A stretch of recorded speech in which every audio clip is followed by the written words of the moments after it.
comes from Psalms chapter 56 and verse 3. I'm going to read. It says, "When I am afraid, I will put my faith and trust in you." Now, this is David speaking, and David's not saying that because I'm a Christian, I won't have moments of fear, but he's saying when I am afraid, I am going to experience these moments of fear, but yet I will put my trust in you. Now, when David wrote this, you got to read 1 Samuel chapter 21, starting at verse 10, to get an understanding of the background story.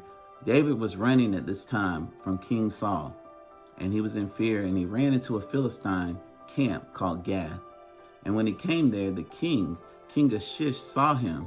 And when the king saw him, he recognized him and said, "Hey, hold on. Aren't you the man they sang the song about when they say that, Saul killed his thousands and David his 10,000s? And when David realized that he was recognized, he started acting like a madman, a maniac. He had saliva running all down his beard, and he was scratching himself, and he was just acting crazy. And the king was like, "Look, I don't have time for this." When you read Psalms chapter 56, you realize that David was tormented by the people. They were plotting against him. They were twisting up his words. They were daily tormenting him.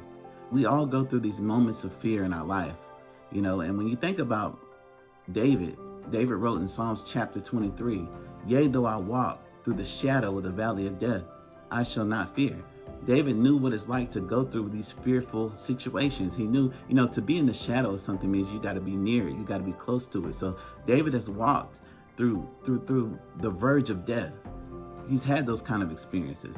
So guys, sometimes God allows us to have those experiences in our life so that we can know without a shadow of a doubt that God is real, that God is a deliverer.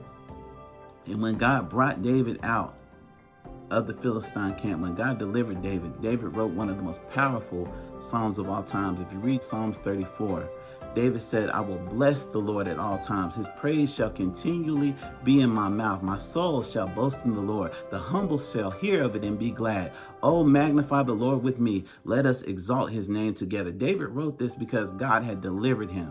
He brought him out of that situation. Amen. So we all experience these moments of fear in our life.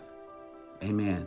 But the real question is when you go through fear, will you trust him or will you let the fear overtake you?